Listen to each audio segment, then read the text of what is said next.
ने सदस्यगण जिन्हें आज नियम 377 के अधीन मामले उठाने की अनुमति दी है, वह व्यक्तिगत रूप से अपना अनुमोदित पाठ सभा पटल पर प्रस्तुत कर सकते हैं। माननीय गृह मंत्री जी।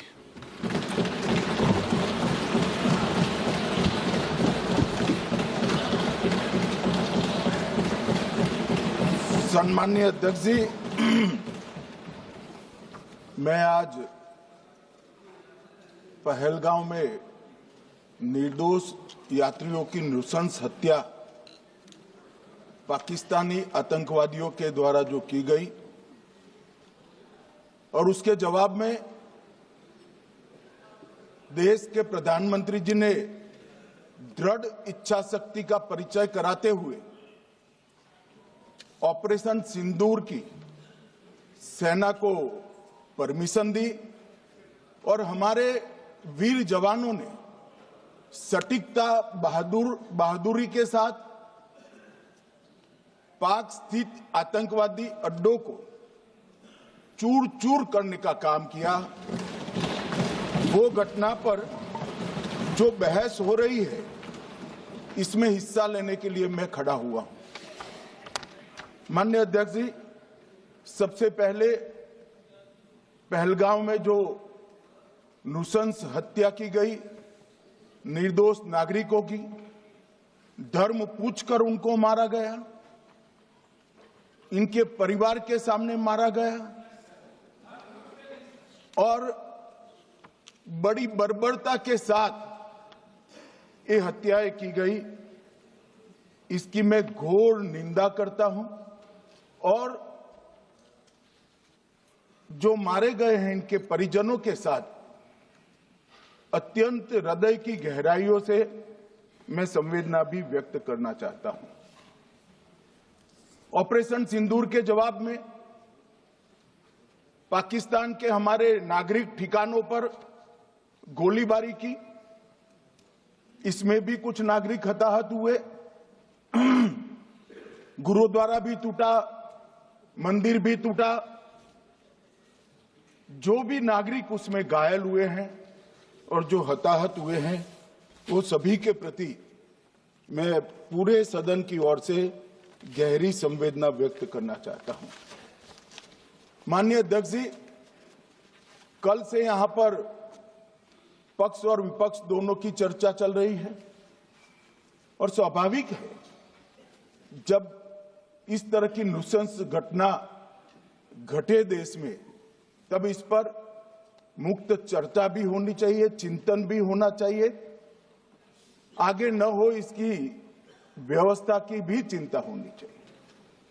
माननीय अध्यक्ष जी, मैं विषय पर आने से पहले आपके माध्यम से सदन को और सदन के माध्यम से पूरे देश को ऑपरेशन महादेव जो कल एक हुआ है, इसकी जानकारी देना चाहता हूं।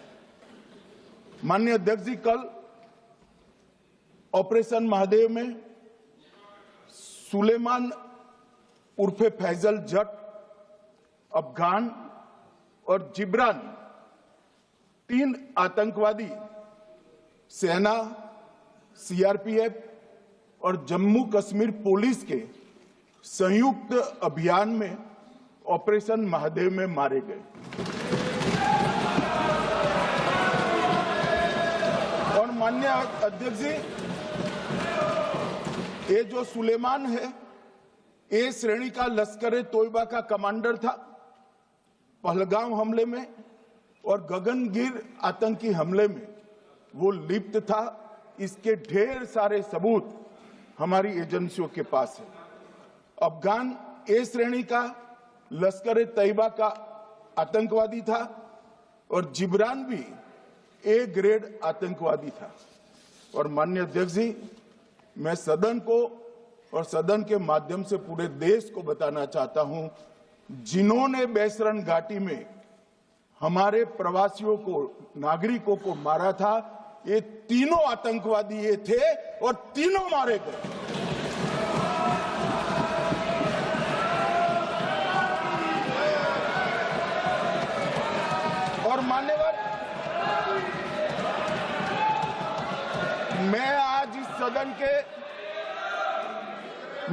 इस सदन के माध्यम से सेना के पैरा 4 सीआरपीएफ के सारे जवान जो अभियान में शामिल थे और जम्मू कश्मीर पुलिस के जो जवान थे, वो सभी को सदन और पूरे देश की ओर से बहुत बहुत साधुवाद देना चाहता हूं। माननीय अध्यक्ष जी, मैं इस ऑपरेशन महादेव के बारे में थोड़ा डिटेल में बताना चाहूंगा। ऑपरेशन महादेव की शुरुआत 22 मई 2025 को, एक प्रकार से तो जिस दिन हत्या हुई थी उसी दिन रात को 22 मई 2025 को हुई। जिस दिन हत्या हुई थी उसी दिन रात को एक सुरक्षा मीटिंग की गई थी जम्मू कश्मीर में। ये पूछ रहे थे, कोई गए नहीं, सिर्फ राहुल गांधी गए। अब आपकी आंख कौन से चश्मे से देख रही है मुझे मालूम नहीं। माननीय अध्यक्ष जी, 1 बजे हमला हुआ, मैं 5:30 बजे श्रीनगर में उतर चुका था। माननीय अध्यक्ष जी, अरे सुनो मैं बताता हूँ ना 22 में, सुनो ना प्लीज, धैर्य रखकर सुनो, हमने आपको नहीं टोका है, सुनना पड़ेगा भाई, ऐसे नहीं चलेगा। माननीय अध्यक्ष जी, नहीं पर बैठे बैठे मत बोलिए आप भी। माननीय अध्यक्ष जी, 23 अप्रैल को टिप्पणी मत करिए। एक सुरक्षा मीटिंग की गई। सभी सुरक्षा बल, सेना, CRPF, BSF, Jammu Kashmir police, और सबसे पहले उसमें निर्णय किया गया कि जो नृशंस हत्यारे हैं वो देश छोड़कर पाकिस्तान भाग न पाए, इसकी हमने पुख्ता व्यवस्था की और भागने नहीं। 22 मई को आईबी के पास एक ह्यूमन इंटेल आई और एक क्षेत्र के अंदर, दाची गांव क्षेत्र के अंदर आतंकवादियों की उपस्थिति की सूचना मिली। आईबी और सेना द्वारा दाचीकाम क्षेत्र में अल्ट्रा सिग्नल कैप्चर करने के लिए जो इंस्ट्रूमेंट हमारी एजेंसियों ने बनाए हैं, इसके द्वारा इस सूचना को पुख्ता करने के लिए मई से 22 जुलाई तक लगातार प्रयास किए गए। ठंड में ऊंचाइयों पर हमारे सेना के अधिकारी पैदल इनके सिग्नल प्राप्त करने के लिए घूमते रहे, आईबी के अफसर भी घूमते रहे, सीआरपीएफ भी घूमती रही, और मान्यवर 22 जुलाई को हमें सफलता मिली। सेंसर्स के माध्यम से आतंकवादी होने की पुष्टि मिल गई। तब 4 पैरा जो हमारी सेना का एक हिस्सा है, उसकी नेतृत्व में 4 पैरा के जवान, सीआरपीएफ के जवान और जम्मू कश्मीर पुलिस के जवान मान्यवर एक साथ ये आतंकवादियों को घेरने का काम किया। सेना, सीआरपीएफ, जम्मू कश्मीर पुलिस की मीटिंग भी की गई। जो 5 ह्यूमन एसेट्स थे उनको भी वहां भेजा गया, और कुल मिलाकर कल जो ऑपरेशन हुआ, इसमें हमारे निर्दोष नागरिकों को मारने वाले तीनों आतंकी मौत के घाट उतार दिए। मान्यवर, तीनों के नाम मैंने बताए हैं, सुलेमान उर्फे फैजल जट, अफगान और जिब्रान। मान्यवर, वो तो एक आशंका थी कि यही लोगों ने घटना की है, मगर मैं बाद में एनआईए की जांच पर आता हूं, एनआईए ने पहले से ही इनको, जिन्होंने आसरा लिया था, वो लोगों को गिरफ्तार कर रखा था। उनको खाना पहुंचाने वाले लोगों को अपने कब्जे में रखा था। तो जब आतंकवादियों के शव श्रीनगर आए, इनसे पहचान कराई गई। 4 लोगों ने पहचान लिया, यही 3 लोग थे जिन्होंने पहलगांव में आतंकी घटना को। मगर हमने इस पर भी भरोसा नहीं किया मान्यवर, कोई जल्दबाजी नहीं की। हमने जो आतंकी घटना स्थान से कारतूस मिले थे, वो कारतूस का एफएसएल रिपोर्ट पहले से करा कर रखा था और चंडीगढ़ सेंट्रल एफएसएल के अंदर बैलिस्टिक रिपोर्ट के आधार पर उनका रिपोर्ट तैयार था। जब ये कल आतंकवादी मारे गए, इनकी 3 राइफलें पकड़ी गई, एक M9 अमेरिकन राइफल थी और 2 AK-47 राइफल थी। जो कारतूस मिले थे वो भी M9 और AK-47 के भी थे, मगर हमने इससे भी संतोष नहीं माना। ये राइफलों को एक विशिष्ट विमान के द्वारा कल रात को 12 बजे चंडीगढ़ पहुंचा गया और पूरी रात फायरिंग कर इसके भी खाली खोखे जनरेट किए गए। 2 खोखों का मिलान किया गया, राइफल की नाली और निकले हुए खोखों का भी मिलान हो गया। तब ये तय हो गया कि इन्हीं 3 राइफलों से हमारे निर्दोष नागरिक मारे गए। और मान्यवर, आज मैं सदन को बताते हुए बहुत खुश हूं। मोदी जी ने ऑपरेशन सिंदूर कर आतंकवादियों को जिन्होंने आतंकवादियों को भेजा था, उनके आकाओं को जमीन में मिलाने का काम किया था। सेना और सीआरपीएफ ने वो आतंकवादियों को भी समाप्त कर दिया। और मान्यवर,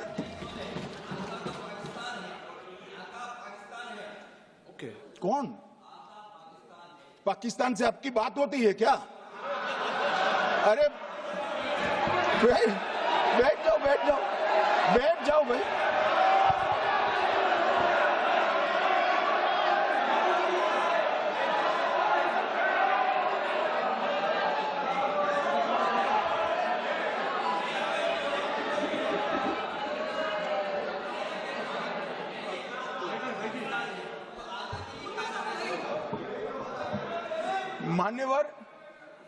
मान्यवर, मैं बताता हूं कैसे इनके आका मारे गए, वो भी नाम के साथ बताता हूं, जगह के साथ बताता हूं, घंटे, मिनट और सेकंड के साथ बताता हूं।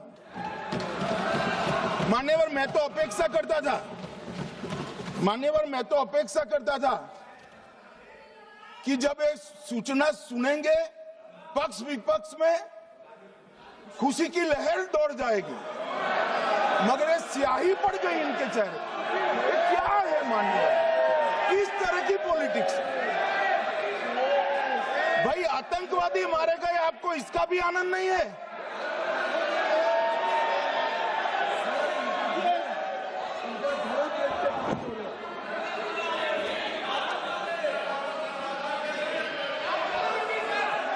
अखिलेश जी बैठ जाइए, मेरा पूरा जवाब सुनिए, आपका सब जवाब आ जाएगा। भाई, आप आतंकवादियों का धर्म देखकर दुखी मत होइए।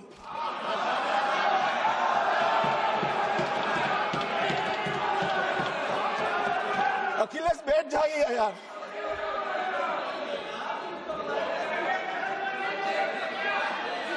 अखिलेश जी बैठ जाइए। मान्यवर, किसी को संशय रखने की जरूरत नहीं है। बैलिस्टिक रिपोर्ट मेरे पास है, मेरे हाथ में है और 6 वैज्ञानिकों ने इसको क्रॉस चेक किया है। सुबह 4:46 पर फोन पर मुझे 6 ने वीडियो फोन पर कहा है कि 100% वही गोलियां हैं जो वहां चलाई। मान्यवर,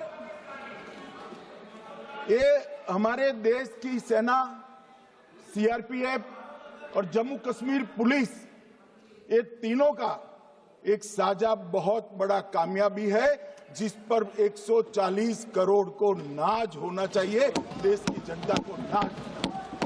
मान्यवर, मैं तो गया था वहां पर, जब ये घटना हुई दूसरे दिन इनके परिजनों को मिला था।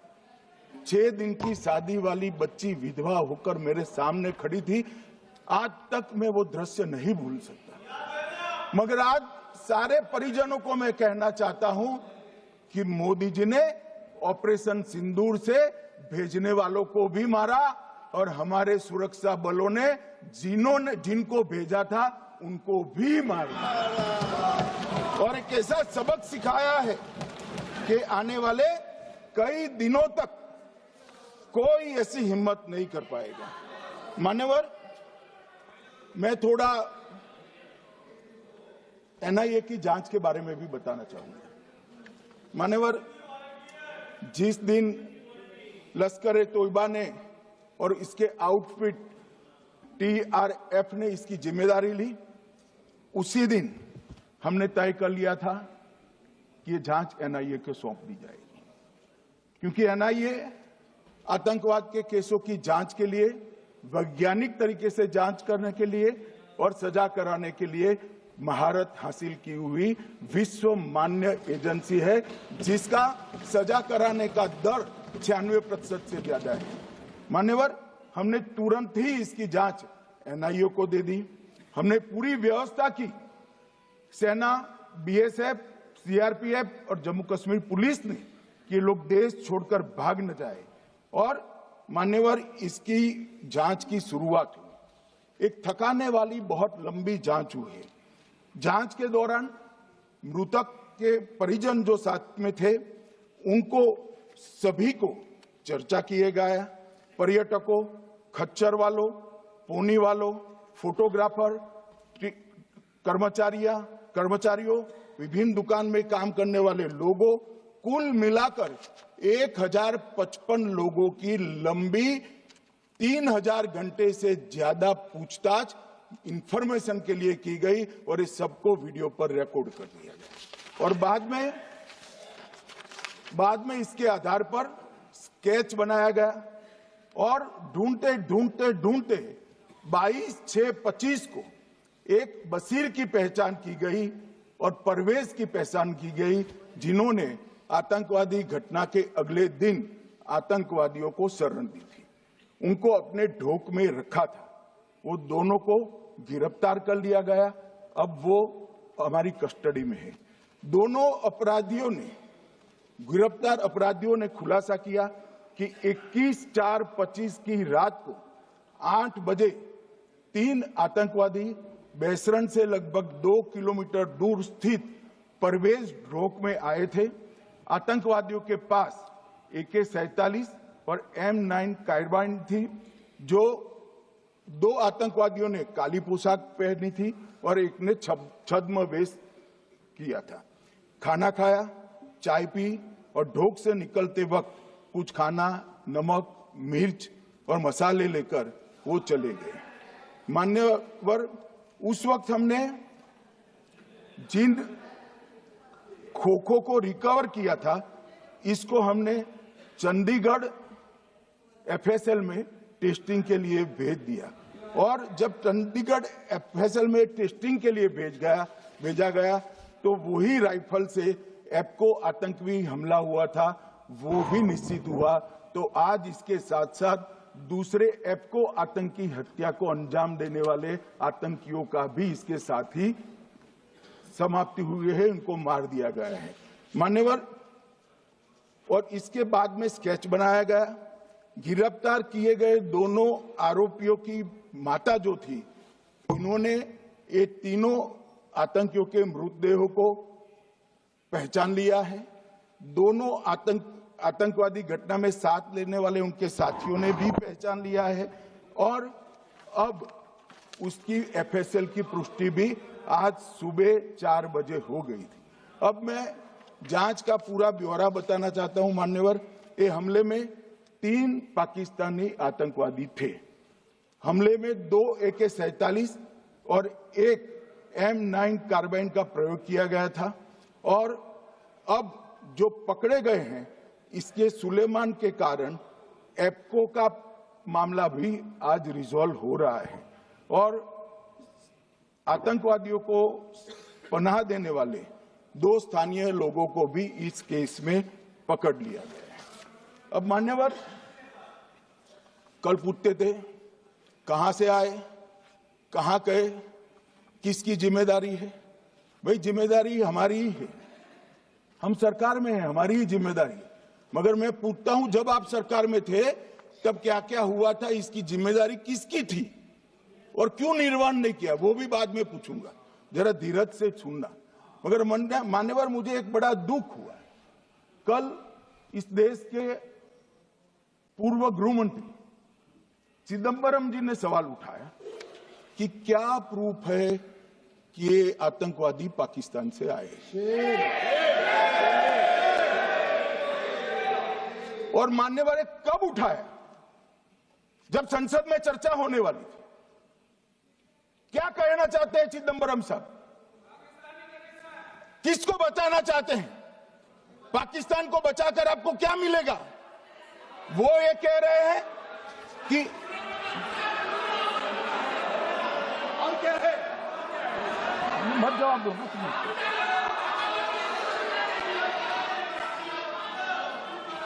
मान्यवर हमारे पास, मैं आज चिदंबरम साहब को कहना चाहता हूं, मैं आज चिदंबरम साहब को आपके माध्यम से कहना चाहता हूं, हमारे पास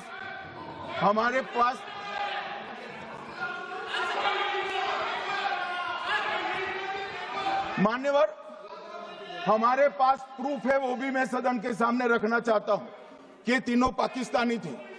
3 में से 2 के पाकिस्तान के वोटर नंबर भी आज हमारे पास उपलब्ध है। मान्यवर ये राइफलें हैं, ये राइफलें भी हमारे पास उपलब्ध है। इनके पास से जो चॉकलेटें मिली हैं, वो चॉकलेटें ढोक में से मिली, वो भी पाकिस्तान की बनाई हुई चॉकलेट है। मान्यवर ये कहते हैं कि पाकिस्तानी नहीं थे, इसका मतलब पूरी दुनिया के सामने इस देश का एक पूर्व गृह मंत्री पाकिस्तान को क्लीन चिट दे रहा है।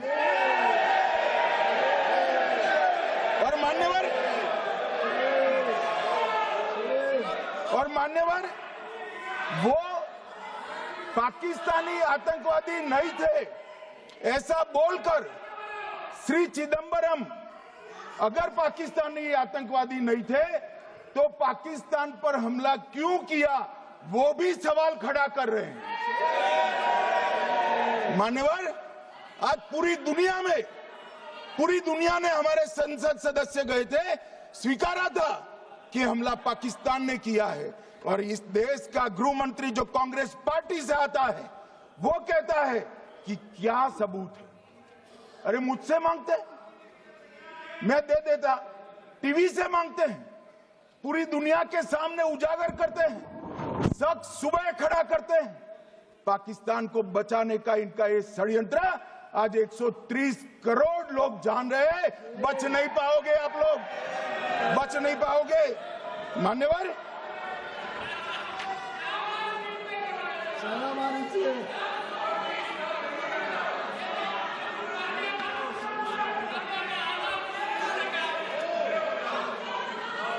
मान्यवर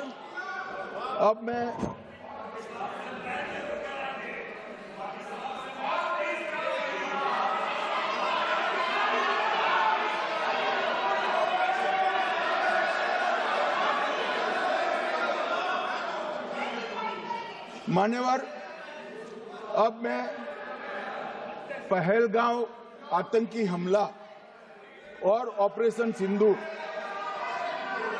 ये दोनों घटनाक्रम के लिए मान्यवर ये अभी से थक जाते हैं।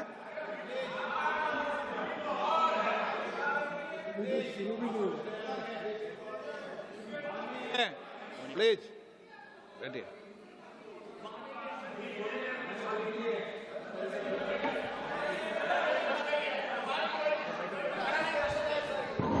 मान्यवर मैं आपके माध्यम से कहना चाहता हूं, थोड़ा धैर्य रखे भैया, अभी तो शुरू हुआ है, अभी तो शुरू हुआ है। मान्यवर मैं पहलगांव आतंकी हमला और ऑपरेशन सिंदूर के बारे में पूरा घटनाक्रम बताना चाहता हूं। कल ढेर सारे सवाल उठाए, वैसे तो मुझे लगता था कि कल रक्षा मंत्री जी के भाषण के बाद शायद कांग्रेस पार्टी सपोर्ट में भाषण देना शुरू करेगी, और अगर थोड़ी बहुत जनता की इच्छा की परख होती तो वो ही करते, मगर नहीं करा, क्योंकि रक्षा मंत्री जी ने बहुत बारीकी से ऑपरेशन सिंदूर की सफलता, इसकी जरूरियात, इसकी प्रासंगिकता और इसके परिणाम, इसके बारे में बहुत अच्छे तरीके से सदन के माध्यम से पूरी देश की जनता के सामने रखा जाए। मगर फिर भी उन्होंने बहुत सारे सवाल किए। अब सवाल किए हैं तो मुझे जवाब देना भी पड़ेगा, उनको सुनना भी पड़ेगा। मान्यवर, मैं पूरा घटनाक्रम बताना चाहता हूं। मान्यवर, 22 अप्रैल को पहलगांव में आतंकवादी हमला हुआ। इसमें 26 लोग मारे गए, 25 भारतीय और 1 नेपाली नागरिक। हमने उसी वक्त मैं श्रीनगर जाने के लिए निकल गया। रात को ही सुरक्षा बलों की मीटिंग कर ये भाग न पाए इसकी व्यवस्था की। माननीय मोदी जी ने 23 और 30 अप्रैल को सीसीएस की मीटिंग चेयर की। ये कह रहे हैं, मैं आज बताना चाहता हूं कि सीसीएस की 23 अप्रैल की मीटिंग में क्या हुआ। सबसे पहला कांग्रेस पार्टी का ब्लंडर था सिंधु जल संधि, इसको स्थगित करने का काम नरेंद्र मोदी जी ने किया। हमने अटारी के माध्यम से एकीकृत जांच चौकी जो चलती थी उसको बंद कर दिया। पाकिस्तानी नागरिकों के सार्क वीजा को सस्पेंड कर सभी को वापस पाकिस्तान भेजने का काम किया। पाकिस्तान स्थित उच्चायोग में रक्षा, सैन्य, नौसेना के सलाहकारों को अवांछनीय व्यक्ति घोषित किया। संख्या को 55 से घटाकर 30 किया और सीसीएस ने ये संकल्प लिया कि जहां पर भी ये आतंकवादी छुपे हैं उनको और उनकी ट्रेनिंग करने वाले अड्डों को सेना, पुलिस, सीआरपीएफ, बीएसएफ उचित जवाब देगी। मान्यवर, जिस तारीख को ये हुआ उसी दिन ये निर्णय हो चुका। मान्यवर, इसके बाद में कल गोगाई जी कहते थे मोदी जी 24 को पहलगाम जाने की जगह बिहार गए। सुनो यार। मान्यवर, मोदी जी जब ये पहलगाम घटना हुई यहां नहीं थे, विदेश में थे। आने के बाद तुरंत सीसीएस बैठक की और मोदी जी जिस दिन बिहार गए उस दिन पहलगाम में कुछ नहीं, कोई नहीं था, सिर्फ राहुल गांधी थे। सारे लोग चले गए थे, सारे लोग वहां से अपने अपने ठिकाने पर चले गए थे। मगर इन्होंने एक बात कही, उस पर मेरी आपत्ति है। मान्यवर, उन्होंने कहा 24 अप्रैल को चुनावी भाषण किया। मान्यवर, देश का नेतृत्व करने वाले देश के प्रधानमंत्री की फर्ज होती है कि देश की संप्रभुता पर, देश के नागरिकों पर अगर ऐसा जघन्य हमला होता है तो जनता की भावनाओं के अनुरूप जवाब देना चाहिए। मान्यवर, मैं आज आपकी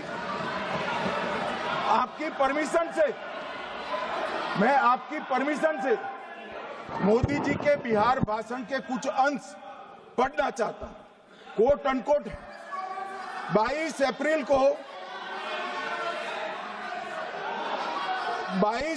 को पहलगाम का यह हमला केवल निहत्थे पर्यटकों पर नहीं बल्कि पूरे भारत की आत्मा पर एक दुस्साहसपूर्ण प्रहार है। आतंकवाद के प्रति दृढ़ और कड़ा रुख, आतंकियों और इसके हमले की साजिश रखने वालों की कल्पना से भी बढ़कर उनको सजा दी जाए। मान्यवर, महत्वपूर्ण है आतंकियों और इसकी साजिश रचने वाले दोनों को। आतंकियों की बची खुची जमीन भी मिट्टी में मिलाने का समय आ गया है। 140 करोड़ भारतीय इस बात के लिए एकजुट है कि आतंक के आकाओं की कमर तोड़ दी जाएगी। भारत हरेक आतंकवादी और उनके समर्थकों की पहचान करेगा, उनका पता लगाएगा और उन्हें दंडित करेगा। आतंकवाद कभी भी भारत की आत्मा नहीं तोड़ पाएगा। न्याय सुनिश्चित करने का मैं हर संभव प्रयास करूंगा। अनकोट अब इसमें किसी को चुनावी भाषण दिखाई पड़ता है तो उसकी समझ शक्ति पर बहुत सारे सवालिया निशान लग जाते हैं। ये चुनावी भाषण नहीं है, आतंकवाद के खिलाफ लड़ने का 140 करोड़ भारतीयों का प्रतिघोष है जो मोदी जी ने वहां दिया। इनको चुनावी भाषण दिखाई पड़ता है, जैसे चश्मे होते हैं ऐसी ही दृष्टि होती है। मान्यवर, इसके बाद 30 अप्रैल को मान्यवर 30 अप्रैल को सीसीएस की बैठक हुई, पहले 23 को हुई थी। उसमें सशस्त्र बलों को पूर्ण ऑपरेशन की फ्रीडम दे दी गई। प्रधानमंत्री मोदी जी ने सीसीएस की उपस्थिति में रक्षा मंत्री, एनएसए और सेनाओं के प्रमुख के साथ बैठकर पूर्ण ऑपरेशनल फ्रीडम देने का काम किया और इसके बाद ये ऑपरेशन सिंदूर हुआ। मान्यवर, ऑपरेशन सिंदूर 7 मई को रात को 1:04 से 4 मिनट से 1:24 तक चला। उसमें पाकिस्तान के 9 आतंकी ठिकानों को ध्वस्त कर दिया और पूरी दुनिया ने इसके दृश्य देखे। साहब, इससे बड़ा संयमित हमला नहीं हो सकता। आजकल दुनिया में युद्ध चल रहे हैं, हम देख रहे हैं, बच्चे मर रहे हैं, महिलाएं मर रही, निर्दोष मर रहे। हमने 9 आतंकी अड्डों को समाप्त किया, परंतु एक भी सिविलियन नहीं मारा गया, केवल और केवल आतंकी मारे गए। स्थान थे मरकज सुभान अल्लाह बहावलपुर, मरकज तैयबा मुरीद के, महमूना जाया कैंप सियालकोट, अरे नाम सुनो काम में आएंगे, सरजाल camp Sialkot, Sawai Nala camp Muzaffarabad, Syedna Bilal camp Muzaffarabad, Gulpur camp Kotli, Barnala camp Bhimber और अब्बास कैंप कोटली। मान्यवर, सर्जिकल स्ट्राइक और एयर स्ट्राइक में हमने पाक ऑक्यूपाई कश्मीर में ही हमला किया, एक प्रकार से भारत के हिस्से पर ही हमला किया। पाक ऑक्यूपाई कश्मीर हमारा ही, तो हमने तो हमारे हिस्से में हमला किया। मगर इस बार 100 किलोमीटर अंदर घुसकर पाकिस्तान की भूमि पर आतंकवादियों को तबाह करने का काम। और मान्यवर, ये आतंकी के ठिकानों पर हमला हुआ, इसमें मारा कौन गया? हाफिज मोहम्मद जमील जैसे मोहम्मद के प्रमुख मौलाना मसूद अजहर के बहनोई, मुदस्सर खादियान मरकज तैयबा मुरीद का प्रमुख, याकूब मलिक जेएम पदाधिकारी, मोहम्मद हमसा जमील जेएम ऑपरेटिव, मोहम्मद यूसुफ अजहर गंभीर रूप से घायल था फिर मारा गया, जैसे मोहम्मद का आमिर, मोहम्मद हसन खान गंभीर रूप से घायल था फिर मारा गया, जेएम ऑपरेटिव मोहम्मद हसन गंभीर रूप से घायल हुआ, अब्दुल मलिक, खालिद अबू अक्स और नोएम मलिक, इनका कोई पता ठिकाना नहीं। और मान्यवर, ये पूछते थे मुझे कल कि पहलगांव के दोषी कहां गए, वो पहलगांव के दोषी कहां गए? ये जो मैंने, अरे सुनो ना यार, ये जो 10 मैंने नाम पढ़े हैं, इसमें से 8 ये चिदम्बरम एंड कंपनी के समय में आतंकवादी घटना घटाने वाले लोगों को नरेंद्र मोदी जी ने मारा। ये हमें पूछते हैं कहां गए? अरे भाई, आपके समय में जो छुप गए थे उनको चुन चुन कर हमारी सेना ने समाप्त कर दिया है। और ये 10 नहीं, कल राजनाथ जी घबराते घबराते बोले हैं, अब ऑथेंटिक शब्द का है, मैं बढ़ा नहीं सकता, मगर कम से कम 100 लोगों को हमारी सेना ने समाप्त, 100 से अधिक लोगों को हमारी सेना ने समाप्त करने का काम। मान्यवर, और इस पर भी गर्व नहीं कर सकते आप, इस पर भी गर्व नहीं कर सकते।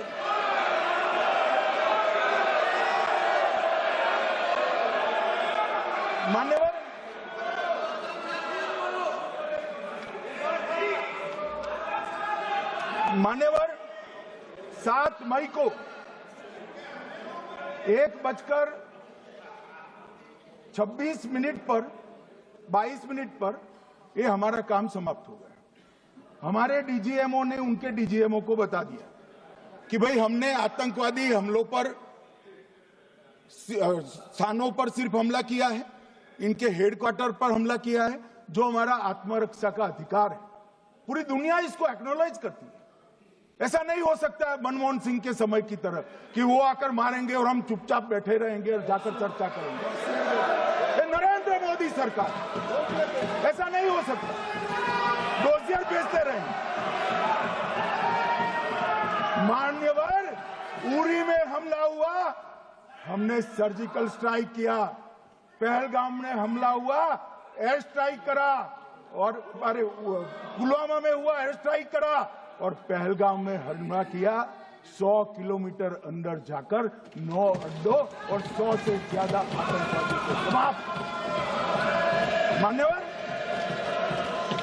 अब देखिए, हमने तो हमला किया था पाकिस्तान स्थित टेररिस्ट ठिकानों पर। अब पाकिस्तान से गलती हो गई।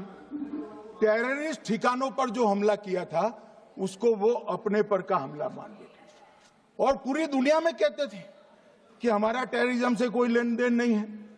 ये तो अब ऐसे ही ग्रुप करते, हम तो विक्टिम है, जो मनमोहन सिंह ने सर्टिफाइड भी कर दिया था कि ये भी विक्टिम है। मान्यवर, मगर दूसरे दिन इनकी श्रद्धांजलि का कार्यक्रम हुआ और पाकिस्तान को मालूम नहीं पड़ा कि ये पूरी दुनिया देखेगी। सेना के आला अफसर उनके नमाजे जनाजा में उपस्थित हुए, उनके जनाजे को कंधा दिया और ये सारे आतंकवादियों के जनाजे के जुलूस के अंदर पाकिस्तानी सेना, इनके अफसर, आईएसआई के अफसर, वहां की पुलिस के अफसर अश्रुभीनी आंख के साथ जुड़े थे। और मान्यवर, ये सिंदूर ने पाकिस्तान को पूरी दुनिया में एक्सपोज कर दिया कि पाकिस्तान के अंदर टेररिज्म स्टेट स्पॉन्सर्ड टेररिज्म है। ये पूरी तरह से, मान्यवर, पूरी तरह से एक्सपोज हो गया। 8 मई को पाकिस्तान ने हमारे रिहायशी इलाकों में हमला किया, हमारे सेना के अड्डों पर हमला किया, मगर एक भी मिसाइल से उनका कुछ नुकसान नहीं कर पाई। बहुत नजदीक से की हुई गोलाबारी के कारण हमारे एक गुरुद्वारा टूटा, एक मंदिर टूटा, कुछ हमारे नागरिक हताहत हुए। और दूसरे दिन 9 मई को मोदी जी ने सेना को हुक्म दिया, एक मीटिंग करी, राजनाथ जी, मोदी जी, एनएसए, सेना के सारे अध्यक्ष, और जवाब देने का तय किया और उनके 11 एयरबेस को क्षतिग्रस्त करने का काम किया। मान्यवर, 8 एयरबेस इतने सटीक तरीके से तोड़े गए, पाकिस्तान की पूरी एयर डिफेंस सिस्टम धरी की धरी रहेगी, कुछ नहीं कर पाई। नूर खान चकलाला एयरबेस तोड़ दिया गया, मुरीद तोड़ दिया गया, सुगुर्दा तोड़ दिया गया, रफीकी तोड़ दिया गया, रहीम यार खान तोड़ दिया गया, जकोबाबाद तोड़ दिया गया, सुक्कुर और भोलारी भी तोड़ दिए। और सुक्कुर, लाहौर, अरिफवाला, चुनेन, जकोकाबाद और नया चोर, ये 6 रडार सिस्टम भी उनके पूरी तरह से ध्वस्त कर दिए। 2 surface to air guided weapon Lahore और ओकारा में इनका जखीरा भी समाप्त कर दिया गया। और मान्यवर, ये हर चीज में पॉलिटिक्स करते, हर चीज में। जब उन्होंने हमारे रिहायशी इलाकों पर हमला किया, फिर भी हमने इनके रिहायशी इलाकों पर हमला नहीं किया, सिर्फ इनके एयरबेस और एयर डिफेंस सिस्टम को निशाना बनाया और उनकी आक्रमण करने की क्षमता को पंगु कर रख दिया। हमारी पूरी सेना, पूरी वायुसेना, पूरी नौसेना अक्षुण्ण थी और उनकी हमला करने की क्षमता को हमने छिन्न विछिन्न कर दिया। पाकिस्तान के पास शरण में आने के अलावा और कोई चारा ही नहीं था। इसलिए मान्यवर, इसलिए 10 मई को डीजीएमओ ने, पाकिस्तान के डीजीएमओ ने भारत के डीजीएमओ को फोन किया और 5 बजे हमने इस संघर्ष को विराम किया। अब मान्यवर,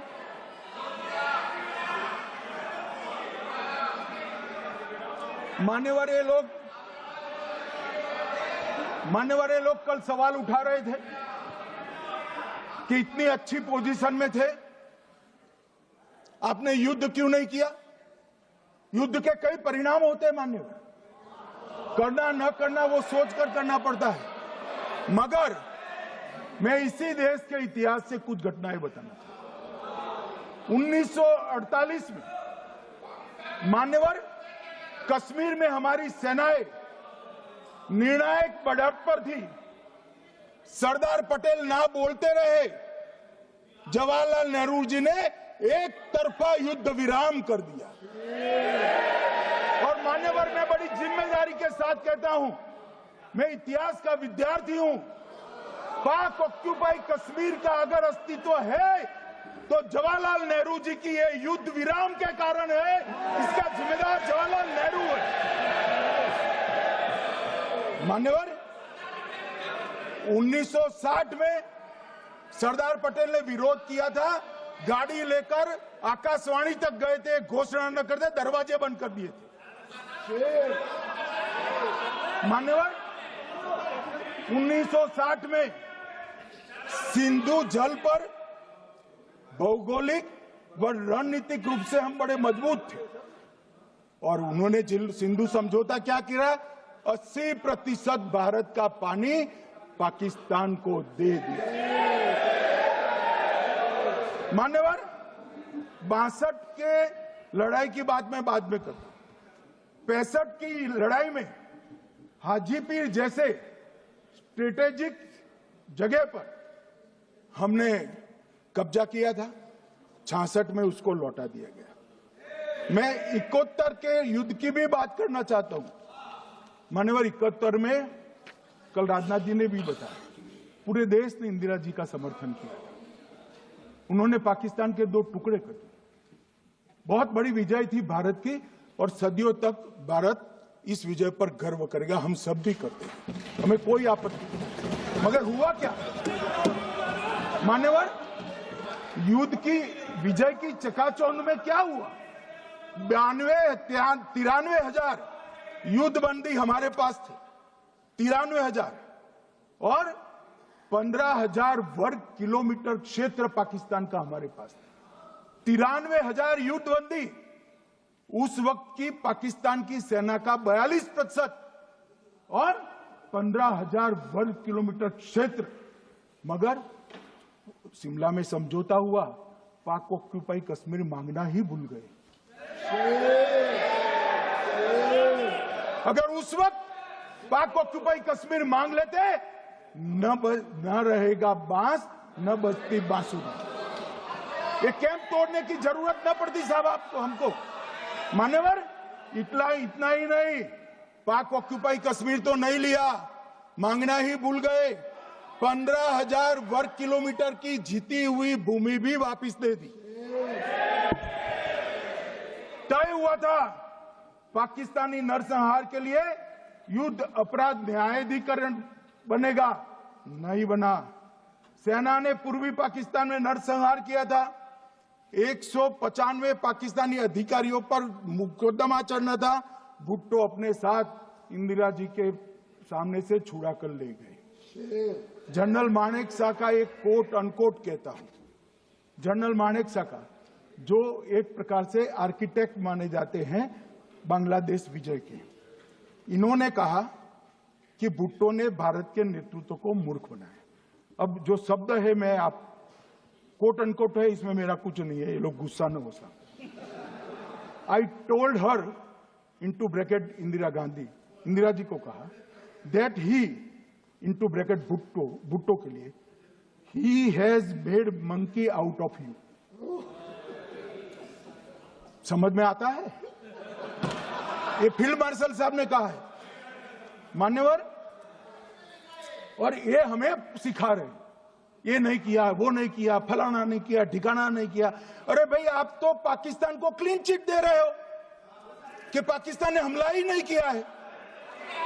क्या अधिकार है आपको पूछने का? कोई अधिकार नहीं है साहब। देखिए क्या होता है, मैंने कहा पाकिस्तान को क्लीन चिट दे रहे हो, तो कनी मोदी जी कह रही है कि नहीं, हम नहीं दे रहे हैं। कनी मोदी जी, माननीय अध्यक्ष जी, आपके माध्यम से मैं कनी मोदी को बताना चाहता हूं, माननीय सदस्य जी को, कि वो कह रही है हमने नहीं दिया, मगर जिसके साथ बैठते हो उसका दोस्त तो आपके सर पर आएगा ना। चिदम्बरम जी कर रहे हैं, आपके राज्य से है, कांग्रेस के प्रमुख नेता है, देश के पूर्व गृह मंत्री कह रहे हैं कि पाकिस्तान ने आतंकवादी नहीं भेजे थे। क्या क्लीन चिट देना चाहते? किसी को अधिकार नहीं है साहब यहां आतंकवाद पर बोलने का, किसी को अधिकार नहीं। मान्यवर, मैं अब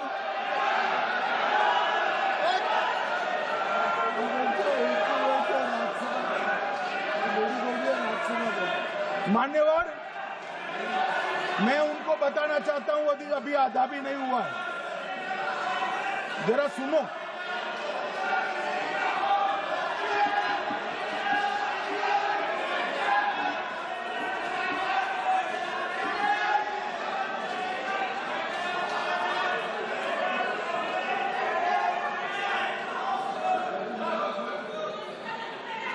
मान्यवर,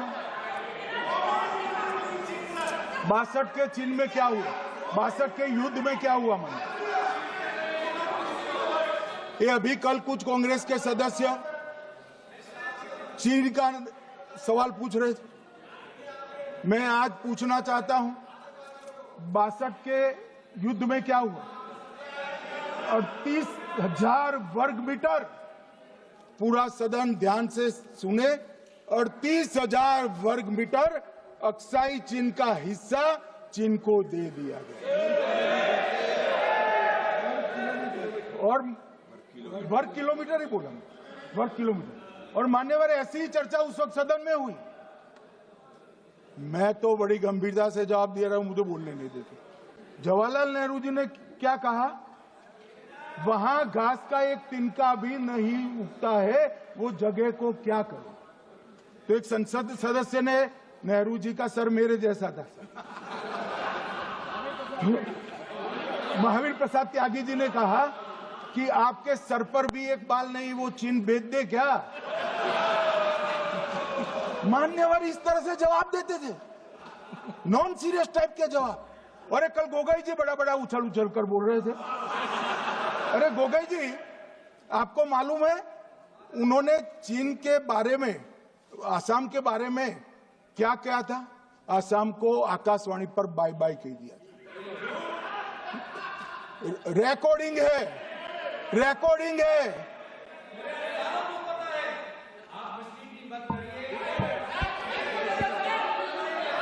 मान्यवर, मैं भी सहमत हूं, मैं भी सहमत हूं, पूरे आसाम को पता है। मान्यवर,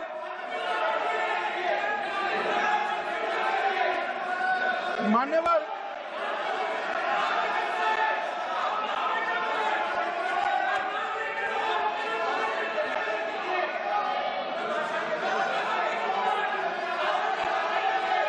मान्यवर, मुझे मालूम है पूरे आसाम को पता है, इसीलिए तो वो विरोध पक्ष में बैठे हैं वहां पर आसाम में, पूरे आसाम को पता है। और मान्यवर,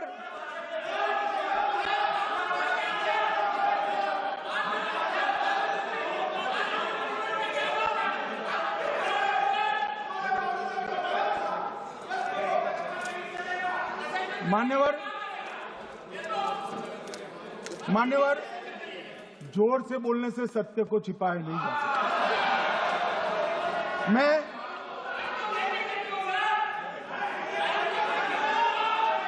मान्यवर, मैं selected works of Jawaharlal Nehru series volume 29 पृष्ठ 231 पर से एक जवाहरलाल नेहरू जी के पत्र को कोट करना चाहता हूं। अनौपचारिक रूप से संयुक्त राज्य अमेरिका ने यह सुझाव दिया कि चीन को संयुक्त राष्ट्र में तो ले लिया जाए, मगर सुरक्षा परिषद को नहीं। सुरक्षा परिषद में भारत को लेना चाहिए, यह अमेरिका का प्रस्ताव था। नेहरू जी ने कहा हम इसे स्वीकार नहीं करते क्योंकि इससे चीन के साथ हमारे संबंध खराब होंगे और चीन जैसे महान देश को बुरा लगेगा। मान्यवर, आज चीन सुरक्षा परिषद में है और भारत बाहर है। मोदी जी प्रयास करें अंदर ले जाने का, इसका कारण जवाहरलाल नेहरू का ये स्टैंड है।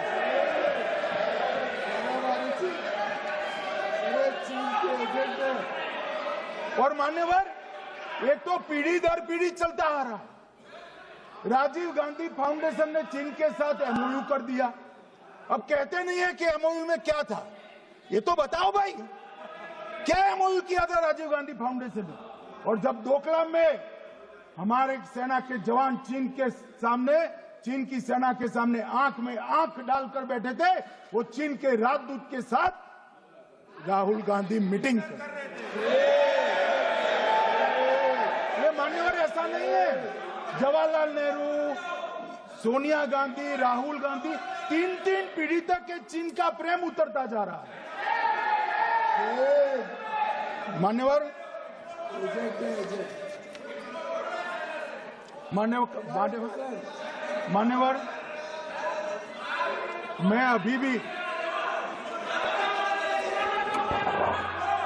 मैं अभी भी एक बात इस महान सदन के माध्यम से देश की जनता को कहना चाहता हूं, जो मेरी मान्यता है।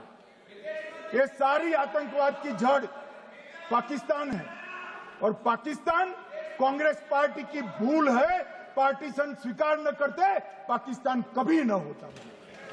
इन्होंने पार्टीशन को स्वीकार कर देश को तोड़ा है।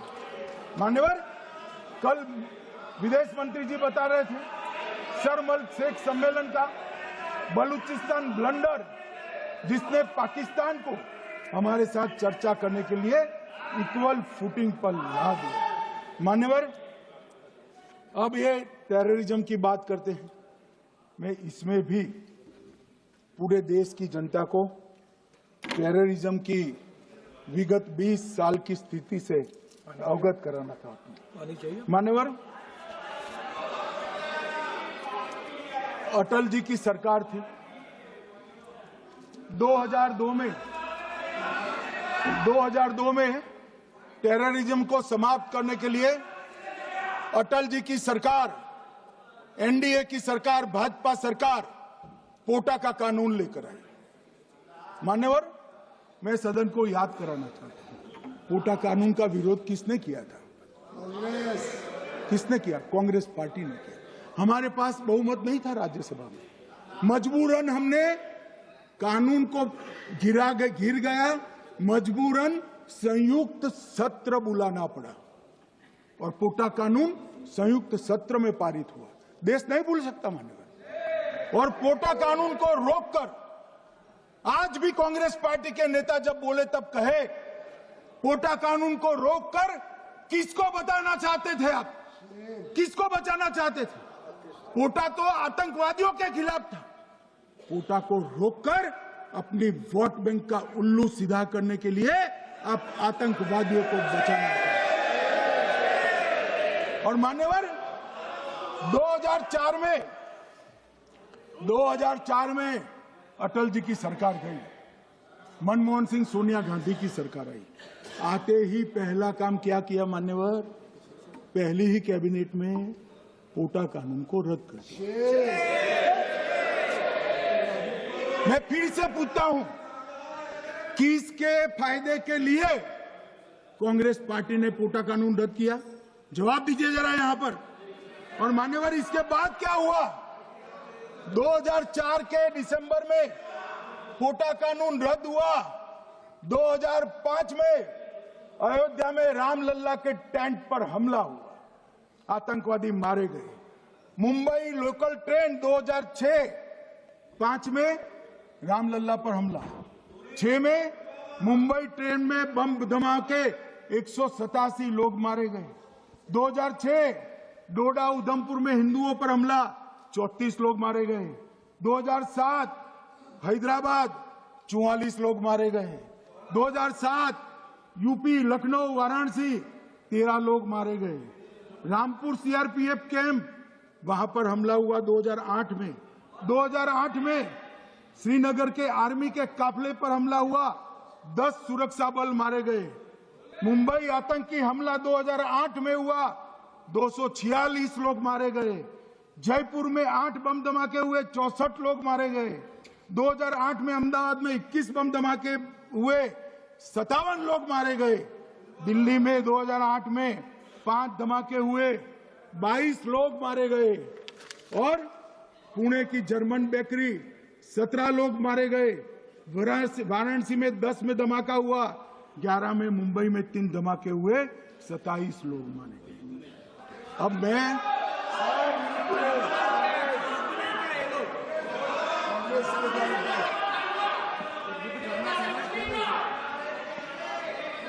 मान्यवर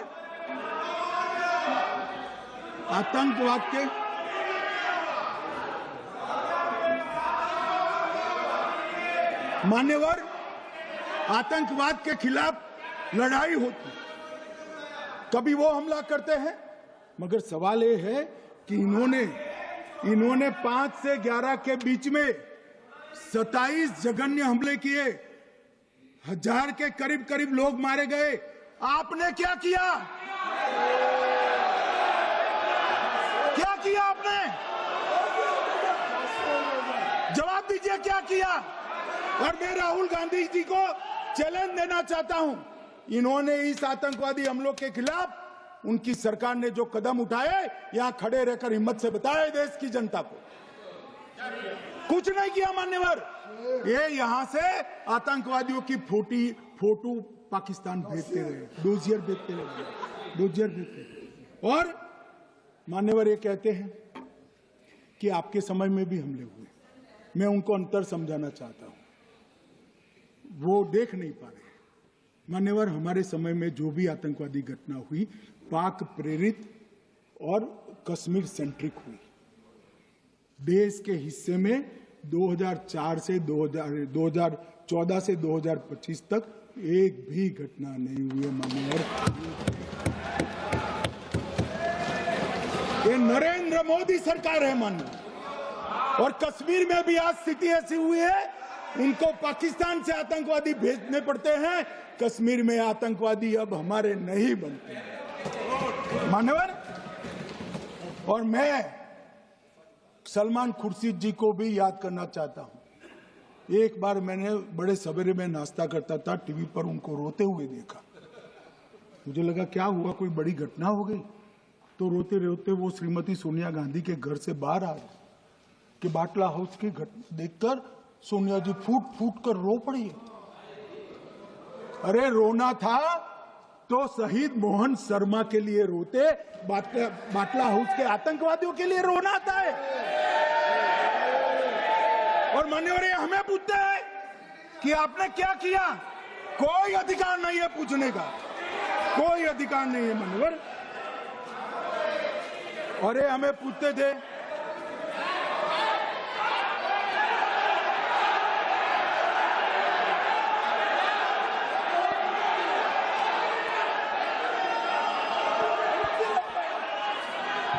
मान्यवर, अभी 25% बाकी।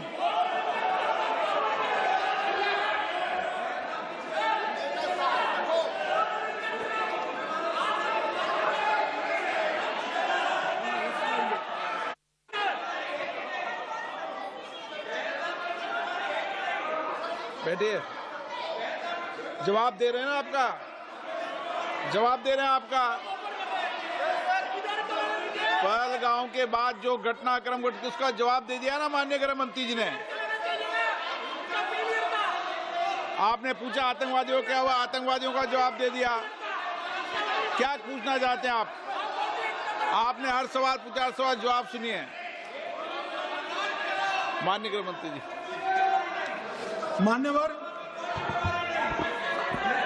मान्यवर, इन लोगों को कल ऐसा था कि ये जो बेसरन के गुनहगार है वो पाकिस्तान भाग गए, तो बड़े आवाज से पूछते थे भाग गए भाग गए भाग गए, गृहमंत्री क्या करता है, जिम्मेदारी ले। हमारी तो सेना ने ठोक दिया, सीआरपीएफ ने ठोक दिया। मान्यवर, अब मेरा तो जवाब बनना ना देता है ना वो मांगना बनता है, मगर मैं उनको कुछ पूछना चाहता हूं।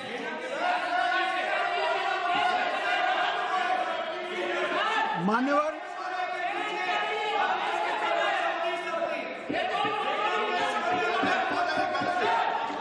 प्लीज, मारेगी तो सेना है ना, सेना अब ऐसे भी मारेगी ना, तो वो भी ये कह रहे हैं सेना और सीआईएसएफ ने मारा।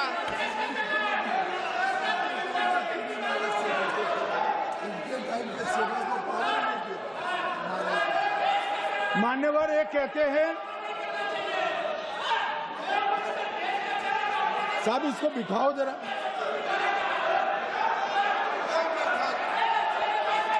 हाँ, प्लीज बैठिए बैठिए बैठिए बैठिए बैठिए।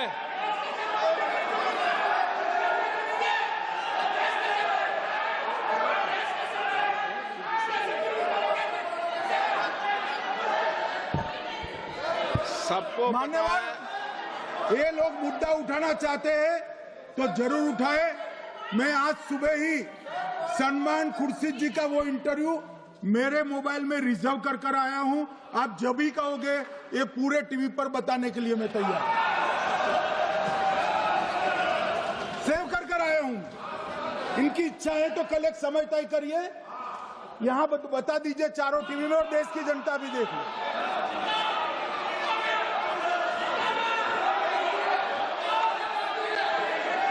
मान्यवर कह रहे हैं बताओ, आप बताओ, बताना है या नहीं बताना, ये पूछो ना उनको। Please please.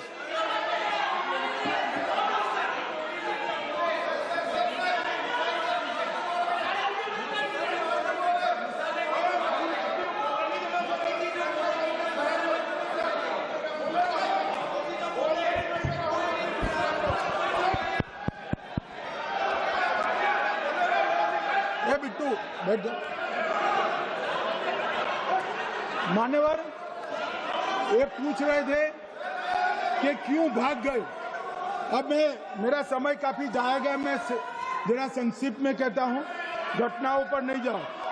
दाऊद इब्राहिम कासकर 1986 में भागा, श्री राजीव गांधी की सरकार। सैयद सलाउद्दीन 93 में भागा, कांग्रेस की सरकार।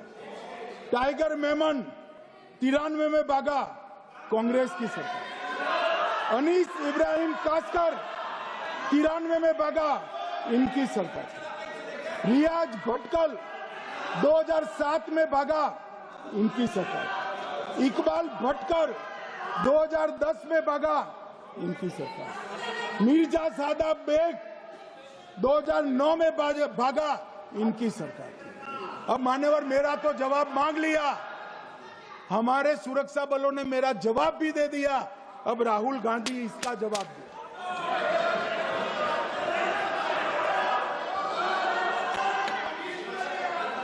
मान्यवर, अब मैं कश्मीर के विषय में मैं बात करना चाहता हूं। कल कहते थे कि गृह मंत्री ने भाषण किया था कि 370 की कलम जाएगी तो आतंकवाद कम हो जाएगा। क्या हो मान्यवर, मेरा हिसाब देना बनता है। हम भारतीय जनता पार्टी के कार्यकर्ता हैं, ये नरेंद्र मोदी जी की सरकार है, हम जवाबदेह होते हैं जनता के प्रति, संसद के प्रति और देश के हितों के प्रति। मैं आज देश की जनता के सामने 2004 से 14 और 2015 से 25 10-10 साल का लेखा जोखा रखना चाहता हूं। 2004 से 14 में अखंड सोनिया मनमोहन की सरकार थी 10 साल की, और 15 से 25 अखंड रूप से नरेंद्र मोदी जी की सरकार। कश्मीर में टेरर इंसिडेंट 7,217 हुए थे 2004 से 14 में। 70% की कमी के साथ 2150 हो गए 1525। नागरिकों की मृत्यु 2004 से 14 में 1770 हुई, 2015 से 25 में कम होकर 357 हो गई, 80%। सिक्योरिटी फोर्सेस की मृत्यु 1060 हो गई उस वक्त, और हमारे समय में 542 हुई, और टेररिस्टों की मृत्यु में 123% की वृद्धि हुई। क्या हमें पूछ रहे हैं क्या हुआ? आंकड़े से भाग नहीं सकते भाई, आंकड़े से भाग नहीं सकते। और अब मैं कहता हूं कि धारा 370 ने कश्मीर में आतंकवादी इकोसिस्टम को नष्ट कर दिया है, जिस धारा 370 को आपने इतने साल तक बचा कर। हमने जीरो टेरर प्लान बनाया है, एरिया डोमिनेशन प्लान बनाया है, मल्टी लेवल डिप्लॉयमेंट किया है, सुरक्षा जेलें बनाई हैं, 98% ट्रायल अब वीडियो पर हो रहे हैं। हमने संचार साधन बसाए हैं और 702 फोन विक्रेता जेल में डाले, 2667 सिम कार्ड बन गए। हमने एक जमाना था साहब 10-10 हजार लोगों के जनाजे निकलते थे, पूरे देश ने घटनाएं देखी होगी, बुरहान वानी मर गए, फला मर गए, ढिका मर गए, 10-10 हजार।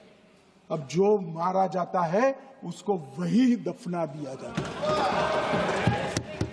किसी भी आतंकवादी को उसका महिमा मंडन करने के लिए जनाजे की इजाजत नरेंद्र मोदी के शासन में नहीं।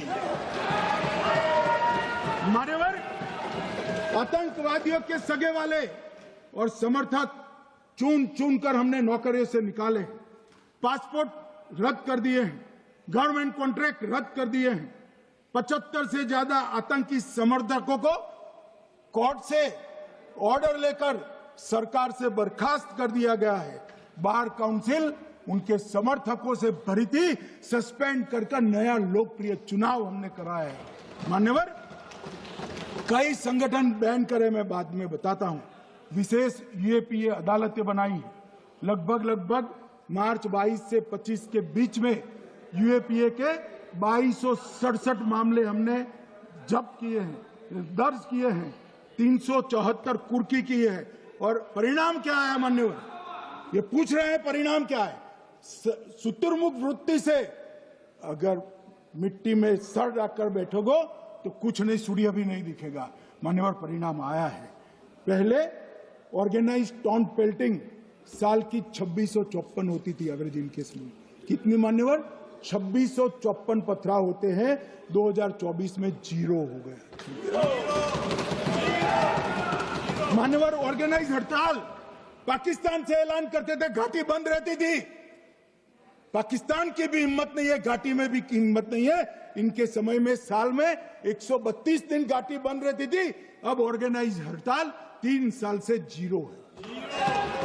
मान्यवर, टॉन्ट पेल्टिंग में नागरिकों की मृत्यु हर साल 112 होती थी, 3 साल से नागरिकों की मृत्यु 0 है। मान्यवर, जख्मी होते थे 6235 लोग टॉन्ट पेल्टिंग में, आज 0। मान्यवर, आज मैं बताता हूं, एक समय में हुर्रियत के नेताओं को यहां वीआईपी ट्रीटमेंट मिलती थी, हुर्रियत के साथ चर्चा करते थे, और ये हुर्रियत वाले आते थे, रेड कारपेट पूरा रोड खाली कर सीधा आता था, और मनमोहन सरकार के दूत इनके साथ चर्चा करते थे। सारे हुर्रियत के कंपोनेंट हमने बैन कर दिए हैं, सारे जेल की सलाखों के पीछे। हम कोई हुर्रियत से बात करना नहीं चाहते। मैं सदन में नरेंद्र मोदी जी की नीति दोहराना चाहता हूं। हुर्रियत टेररिस्ट संगठनों के आउटफिट है, हम इनसे बात नहीं करेंगे। हम अगर किसी से बात करेंगे तो घाटी के युवाओं के साथ बात करेंगे, हुर्रियत के साथ बात। मान्यवर, चुनावों के दौरान डर का माहौल होता था, अब 98.3% मतदान हुआ पंचायत चुनाव। कांग्रेस की बंद बहिष्कार का समय बंद हो गया। सेपरेटिस्ट बात करना चाहते थे, अब वो नहीं कर सकते। और मान्यवर, 2019 के बाद हमने कितने संगठन बैन करे, मैं बोलना चाहता हूं, थोड़ा समय चाहिएगा मान्यवर। The TRF, people's anti fascist front, Tehreek ul Mujahideen, Jamaat ul Mujahideen Bangladesh Hindustan, Jammu Kashmir Ghaznavi force, Khalistan tiger force, Hizb ut Tahrir, Jamaat Islami, जो जमात इस्लामी ने पूरे पाकिस्तान के अंदर एक प्रकार से अलगाववाद का जहर घोला, वो जमात इस्लामी आज बंद कर दिया गया। Jammu Kashmir liberation front, Jammu Kashmir democratic freedom party, Muslim league Jammu Kashmir, Tehreek Hurriyat, Muslim conference Sumji गुट, Jammu Kashmir national front, Jammu Kashmir people's freedom league, Jammu Kashmir people's league, Jammu Kashmir Ittehadul Musalman Awami action committee, Sikh for justice और पॉपुलर फ्रंट ऑफ इंडिया को भी हमने बैन किया। और ये शांति ऐसे नहीं हुई है। और ये कहते हैं कि एक भी घुसपैठ नहीं होती है। कभी गए हो आप पाकिस्तान? तो कई बार गए हो गए आप सीमा पर गए हो? पाकिस्तान तो कई बार गए हो, फिर से बोलता हूं, सीमा पर गए हो, सीमा के माध्यम से पाकिस्तान गए हो। हमारे जवानों की कठिनाई देखो साहब, -43 डिग्री में पहाड़ पर रहकर नदी नालों के बीच में चौकी करते हैं। कोई घुस गए तो क्या हुआ? कोई घुस गया, वो बचेगा नहीं। यहां हम उसको या तो अरेस्ट करेंगे या तो एनकाउंटर में वो मारा जाएगा, बचेगा कोई नहीं। इनको सीमा की भौगोलिक कठिनाइयां मालूम नहीं। वहां मान्यवर कई नदी नाले हैं, वेग से पानी आता है, -46 डिग्री टेम्परेचर है, नीचे सुरंगें बनाते हैं। और ये तो ऐसे कह रहे हैं घुस गए। अरे भाई, आपके मन में तो, आपके समय में तो घुसने की जरूरत ही नहीं थी। आप बुलाते थे वीजा देकर, क्यों घुसेंगे? घुसने की जरूरत ही, जैसे आप पाकिस्तान जाते हो वैसे वो यहाँ आते। मानवर, अब ये कैसे हमें पूछ सकते हैं? मान्यवर,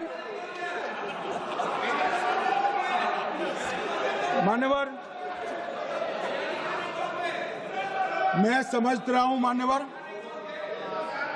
मान्यवर मैं समझ रहा हूं,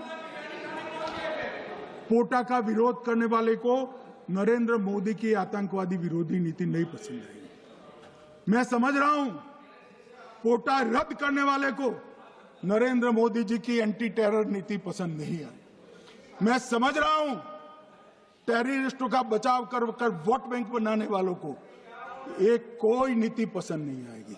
मानवर, इसका विरोधी होना है। परंतु मैं आज एक बात यहाँ सदन के सामने आपके माध्यम से सदन को और दुनिया को बताना चाहता हूँ। मानवर, ये नरेंद्र मोदी सरकार है, टेररिज्म के खिलाफ हमारी जीरो टॉलरेंस की नीति है, ऑफर है, और हम विजयी हो। और मान्यवर, मैं फिर से अंत में ऑपरेशन महादेव में जुड़े हुए सेना, CRPF और जम्मू कश्मीर पुलिस के सभी जवानों को 2 हाथ जोड़कर प्रणाम कर बहुत बहुत धन्यवाद।